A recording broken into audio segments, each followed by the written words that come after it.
everybody, this is Cindy Allen, Editor-in-Chief of Interior Design. Today, I am welcoming a very special guest and friend, Shantell Martin. This extraordinary artist with her signature black and white drawings, she seems to know boundaries. Okay, this is what she does. She does live performances, inspirational workshops, and conferences. She spoke at one of ours, by the way. She collaborates and celebrities and even scientists.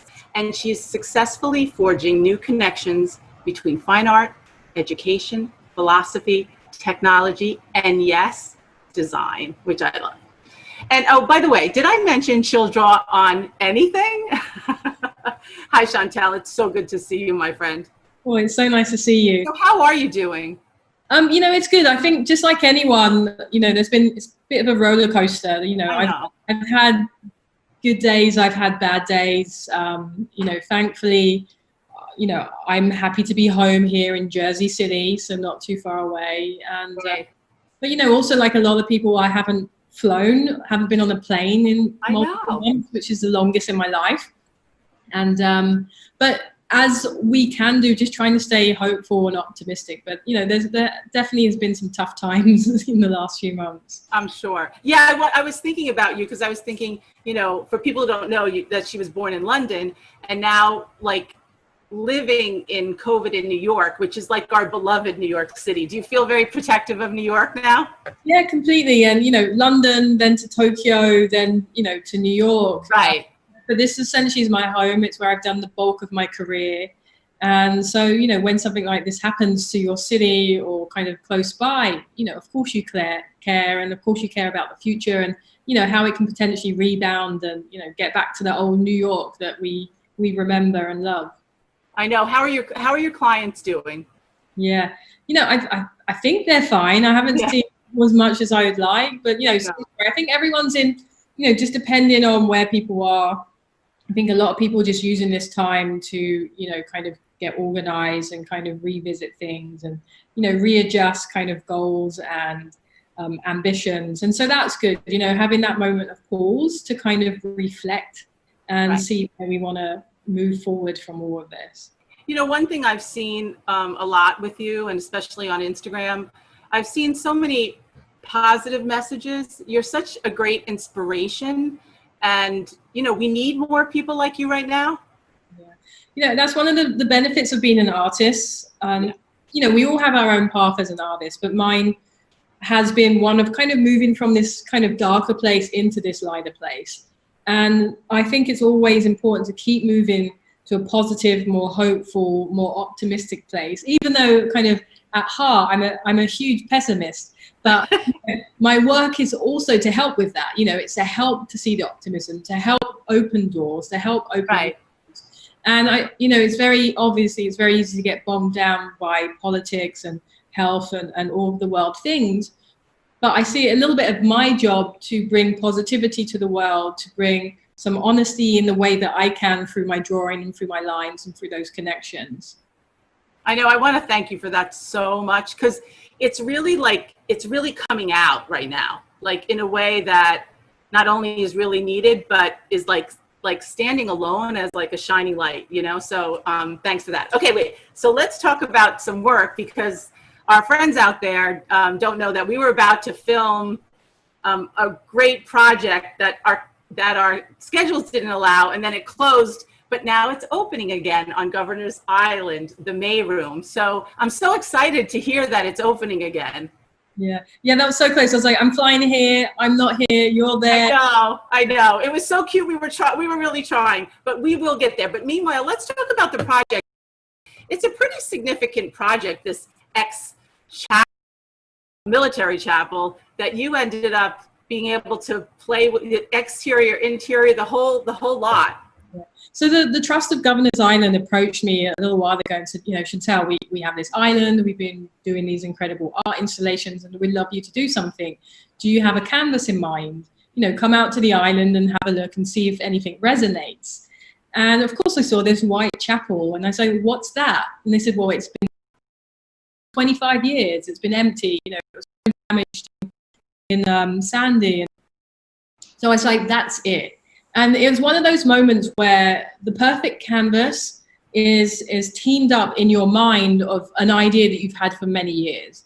And for many years, I had this idea about creating or designing a space that was about poetry, contemplation, and peace. You know, somewhere where you walk in and you take your shoes off and you become grounded, and it's very calming and it's very relaxing, but there's something in there that calibrates yourself. Right. And so walking into that space, it was very different to what it is now. We fixed it up a lot.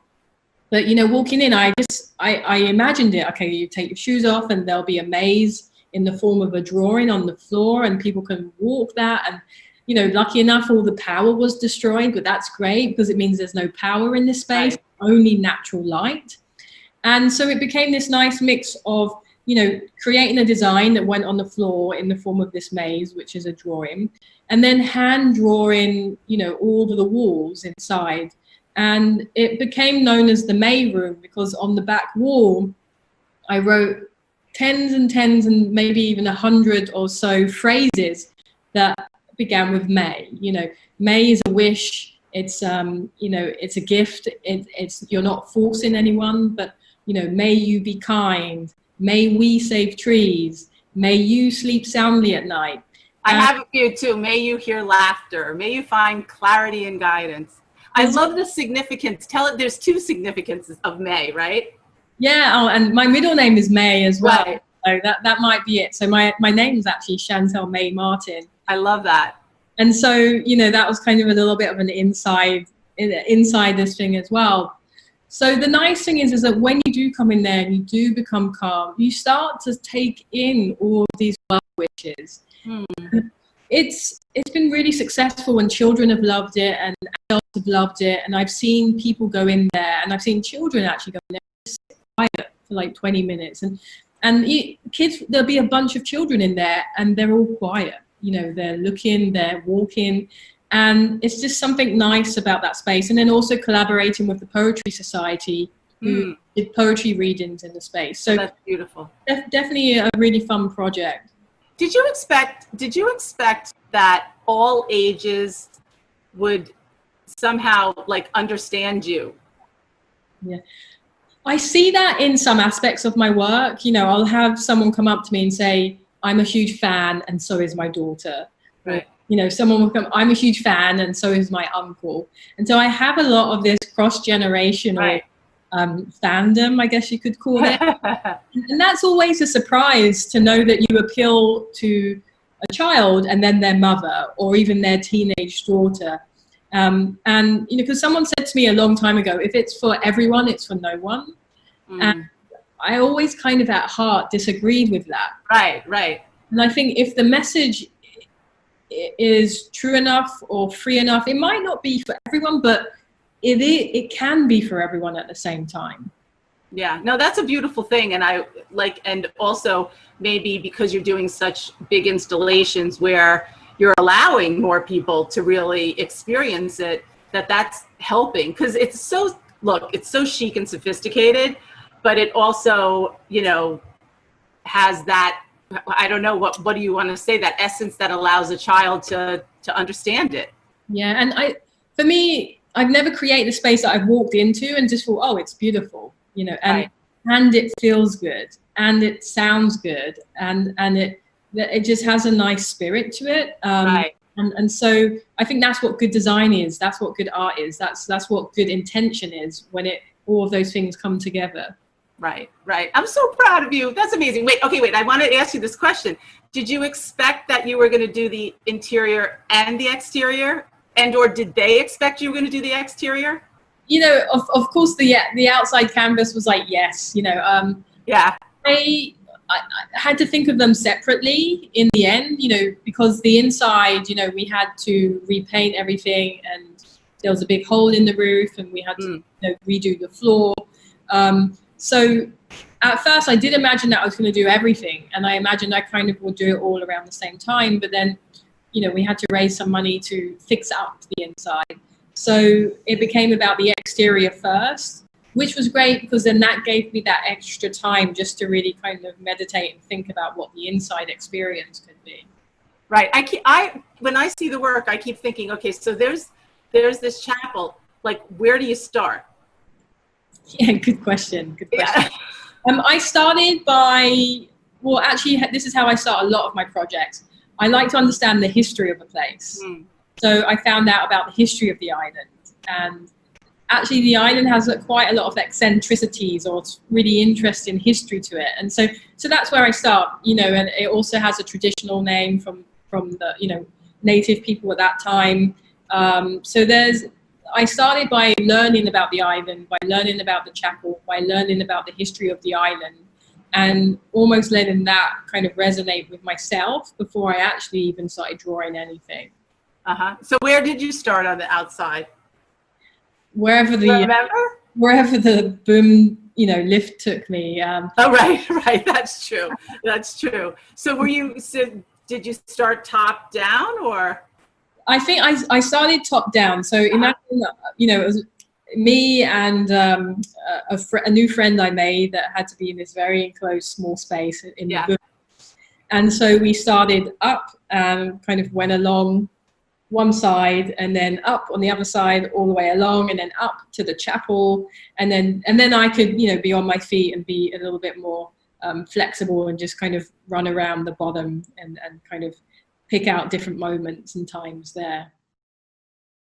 Okay, so all my designer and architect friends are thinking, so tell me about the marker, or is it a different marker for exterior so it doesn't run? Yeah, you know, you can use anything, but I've potentially just been using, you know, these larger markers made by this company called Krink, KR Ink. And, you know, they can run if you don't hold them properly or you kind of pump the ink in a way that you shouldn't. But that takes practice. So just lots of practice. And for me, as someone, you know, I already said I love design, but I love architecture. Right. I know you do. The goal eventually is, you know, my lines are going on to these architectural forms. But the goal eventually is that the line is the architecture. Right. Mm-hmm. You know, if anyone's watching this that is an architect that says, great, like we'd love to take Shantell's line and make those a building or an interior or an exterior, you know, that's the eventual goal. I love that. We're going to work on that, Shantell, okay? So for everyone out there, that's the new message. Right. Let's make architecture. I love that. Okay, so that's a beautiful project. I mean, I guess it was closing for a period of time, but it's so lovely that it's opening again so everyone can go and visit, and yay, right? Yay, you are you, right? Yeah, you are you, yes. Okay, so I want to talk about another really special project, which was the New York City Ballet at Lincoln Center. So tell us how that started. Yeah, so, you know, jump ahead, I guess, it started in a similar way to the Governor's Island Trust, you know, in the sense that the New York City Ballet or representative reached out to me and said, you know, we love your work. We've seen it here. We've seen it here. We've seen it here. We think it'll be perfect here. And, you know, after a couple of months of going to the ballet, and if anyone's been to, you know, the New York City Ballet and you've walked into that promenade space, as an artist, it's extremely daunting. It's beautiful, but it's daunting because there's gold leaf ceiling. A lot of gold leaf, yeah. You know, the whole ceiling is gold leaf. Then you have the marble floor, and then you have those, you know, the statues there, and it has its own character. And I'm so used to, you know, coming into this white box or this white space, right, and just doing my thing. Over, right. And so this is something where I imagine I have to really work with the structure of what's here. And so, as I do with my projects, I said, I got to get to know this building. I got to get to know the people. And so I started interviewing dancers. I interviewed over 20 New York City Ballet dancers and asked them, you know, what makes them click? How do they get up in the morning? Where do they begin? Where does the dance end? You know, tell us about your life. And from those interviews, I collected phrases and words. And from those, I created drawings. I just started to draw, and I created a whole number of drawings. Then simultaneously, I started to go to rehearsals because I realized I know nothing about ballet. Right. So I wanted to soak that all up. I saw you drawing, like you were drawing as they were dancing, right? Exactly. So I went to rehearsals. So I had the opportunity to go to the rehearsals in the neighboring school, and then also rehearsals in the theatre. So kind of just me by myself with a massive canvas on multiple campuses. Wow. And, the dancers rehearsing the Nutcracker or Orpheus or something, equally interesting. And I drew. And the nice thing about that is that, I came into that situation with my style, with my approach, trying to draw and capture the choreography and the movement on stage.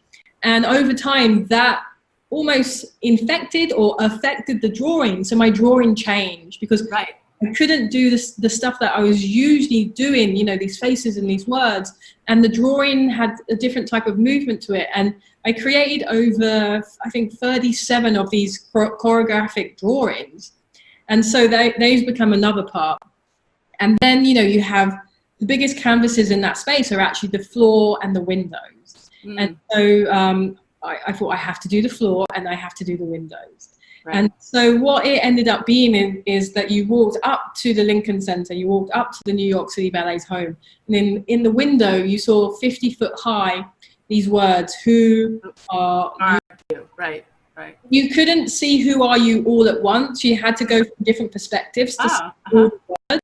And that was a little conceptual in the sense that you can never see all of yourself at once. You have to have these different angles. Right. And then you walked in, you went upstairs. Oh, actually, you walked in and you saw my lines all over the ticket booth. There was artwork around. You picked up a playbill with my art on.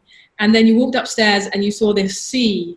And the sea was in the form of the floor, this black floor that you could almost feel like you could dance around the lines on the floor. Wow, beautiful. And then as you looked up, you could see all of the floors, right? On all of the floors, you could see the choreography drawings and the drawings inspired by the dancers. And so that was such a nice experience because beautiful.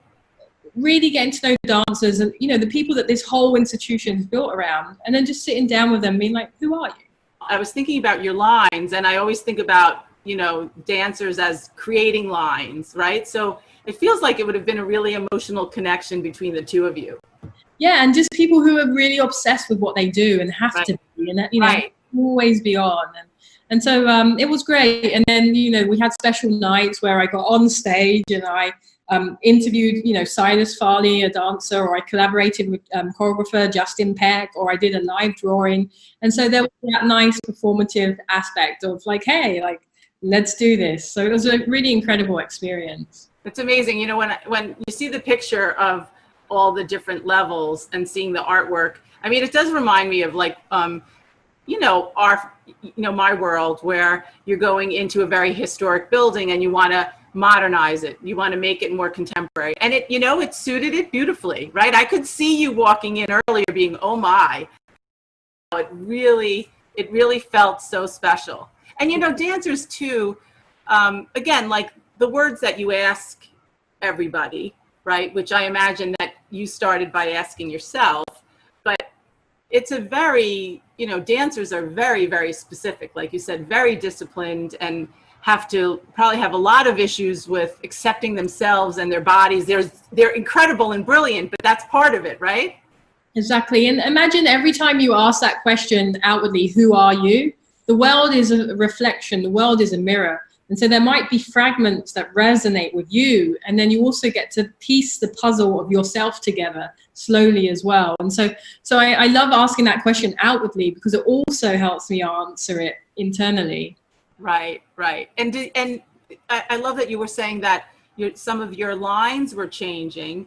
So was it only, did you then go back, or did you learn something from that? I learned something. I think we get very comfortable in our work, and sometimes there are these moments that really infiltrate the work and put us on a different trajectory, a different path. And watching hours and hours and hours of the ballet being rehearsed was definitely something that happened. It had a profound change on me and the work and the output, and it's still with me today. Oh, I love that. Wait, I need to know like a couple of your favorite like characters that you are always drawing. I understand the faces are always looking at you. So they're always looking to the left or something like that? So imagine, my work is quite simple in its appearance. It's line work, it's words, but imagine it's a language, and it's a language of recurring shapes, of recurring characters, of recurring places. And each of those have a relationship to someone or somewhere or something in my life. And just like everyone's life, there are people who are staples. There are places that are staples. In my drawing, there are characters that are staples. They're always there. And then there's some that kind of come and go, just like people and places come and go in our lives. And, I have a character called the bird boat. And it's a boat, but in the form of a bird. Yeah. And this is a character that is able to, help you float and be above water, and kind of can get you across difficult seas and oceans. And then there's a stick figure, very simple in its form, but the stick figure is the most important part of my work. It holds, they usually push in and pull in and lift in, and they do all the hard work of my drawing, and they uphold the structural integrity. So it's really nice to see the characters kind of perform their tasks, their roles within the work. Right. I think, as a message to the design community, even like younger designers, something as editor that I always talk about is finding your own voice. So when you're saying it's your own language, it's clearly your own language. And if you look at Shantell as an example, it's like if she was going to copy something else, she wouldn't be who she is today, right? I mean, it is your own language, and it's really touching a chord with everybody. So it's amazing. Okay. So we have a few more things. So let's get into design. Let's get into our design world a little bit. And I understand you did pretty fun collaboration with Kelly Wearstler. I met Kelly because I don't know if you ever saw it, but back in 2012, my bedroom was on the cover of the Home and Garden section of the New York Times. I remember. Back when that existed, and Kelly had seen it and she'd saved it. And a couple of years after that, she reached out and said, "I've been waiting for a moment to collaborate with you. I love your work." And long story short, we ended up creating a collection of, kind of bespoke marble pieces and leather chairs and ottomans and jackets and t-shirts. Right. And we did a big event at her store in Melrose in, Beverly Hills, which is crazy. That's like a dream. And of Goodman. And so I love that when you have someone like Kelly Wearstler, who has such a distinct style, such a strong personality, but we're able to come together and create something really new. And so that was such an interesting and strong and fun collaboration.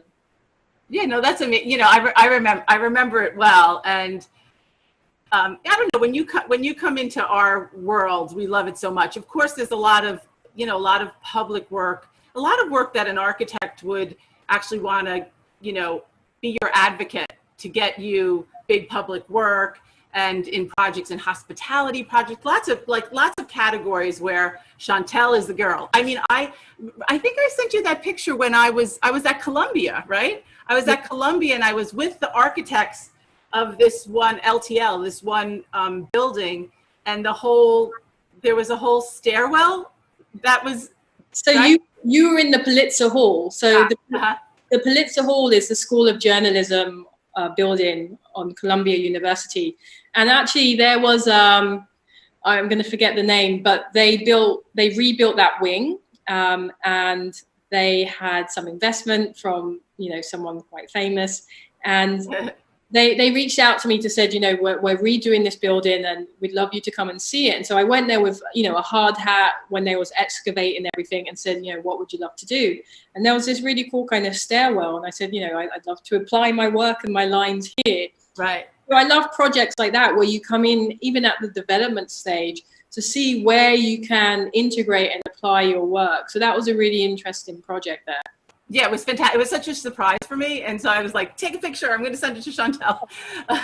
What's the largest installation you ever did? So I think one of my biggest kind of exterior pieces is actually in Buffalo, in East Delavan, kind of an outside space. And one of my bigger interiors is I just did a mural September last year in EF, the language learning schools. They built just a new building in Cambridge, And the first floor had to be open up to the public because I think they built the building on public land. So on the first floor, it's an open lobby with a rock climbing wall, and there's this massive wall that they commissioned me to do. And so that's great because, you know, it's for the public, but it's also an interior piece. You know, the wall was at 150 meters high or something like that. I can't remember. But, you know, I love those different scales of work, and especially when the building is new or it's been, you know, reinvented in some level. Right. I mean, that's kind of scary. So that building was height and Buffalo was wide, right? Exactly. I love that. Wide. I prefer the wide because, you know, this building was high. It had glass windows all the way up, so you can see from outside. But that does mean I have to go in a lift that goes all the way up. And oh my God, Shantell! No. Okay, I do want to bring up something really close to our industry, which is your collaboration with Momentum, because it's kind of been momentous, right? Yeah, so my first ever textile collection with Momentum Textiles, as many of you will know, out of Irvine, California. And that's been a really great project. You know, the Cooper Hewitt have put it in their contemporary textile collection. You know, they had it on display there for a long time. They might still have. And that's been a really interesting project, translating my work into textile, but doing it in a way where it's high quality, you know, it's high standard. We get to explore different materials. You know, we have the product silica, which is antimicrobial, so it's been great for schools and hospitals. But I think the interesting thing for that is, you know, I'm so used to going to somewhere and drawing and, you know, being in charge of it. Whereas with textiles, you create it and then it has a life of its own. And then it's the job of the architects or the designers to place it and to choose it. And so it's been really amazing seeing it pop up in different places. And I actually just upholsteried some Linga Rosette furniture. It looks gorgeous. It looks so good, right? Yeah, so I upholstered that furniture, and it's going to go to a museum show at the New Britain Museum of American Art kind of later this year. So that's incredible. You know, textile collection, collaborating with a furniture brand, it becomes a piece of art, it goes to a museum. So that's all of those industries coming together. I love that. The other thing most people probably don't know, is that because you think of Shantell always black and white, but there actually is color in the collection. Yeah, so we have 4 designs and 40 different colors. So 40 different colors. Something there for everyone. Yeah, no, it's so beautiful. Shantell, you know what I keep telling some of my friends, look, we need to order some yardage of Momentum before it'll be, you can't get it anymore because you are so exploded. I'm going to have my own little stash. Yeah, just get some now. I know some of it's on back order, but put the orders in now. Like, you know, get it while you can, you know. Exactly. Get it while you can. Yeah. I got some friends there, so, you know. Yeah. You know someone who knows someone. Yeah. Yeah. And then recently, Shantell, tell us about the Lines book. Yeah. So actually, I should have grabbed a copy, but, you know, just imagine there's a new book, and it's called Shantell Martin Lines, and it's my first art book, or monograph, if you want to use the fancy name. And it's published by Henny, which is a UK art publisher, and they do really incredible art books.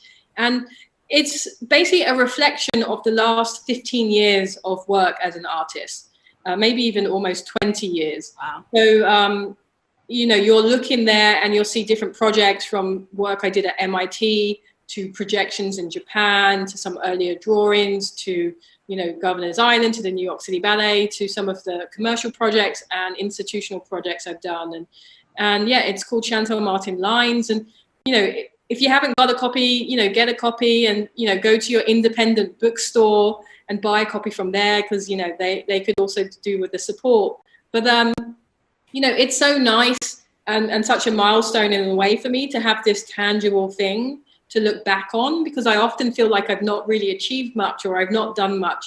And so when I look at this book, I'm like, oh, I'm doing something. Look what I've done. You've got a good resume, right? Exactly. That's amazing. You know, honestly, it's amazing to see all the different places. And I think also just because you came from, like, when you were doing the VJing and you were doing different things, that, to me, the message for a lot of people out there is, like, make it happen for yourself. I was just talking to a big architect. We were just doing an Instagram together, and she was saying people think that it comes to us, but we happen. We see something happen. You're exactly that type of person. Yeah, sometimes you gotta create your own path, and even if it's just very grassroots, you put one foot in front of the other, but you don't stop, and at some point there's going to be progress there.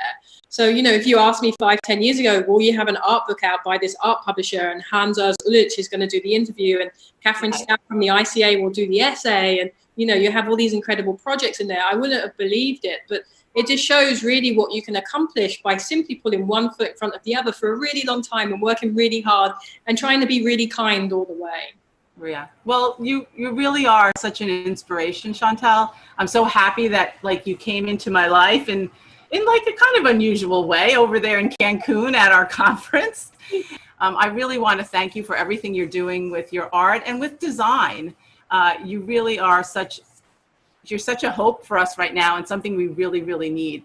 Do you have anything, one last positive message for everybody? Well, firstly, thank you for the love and support from afar. It's always very much appreciated.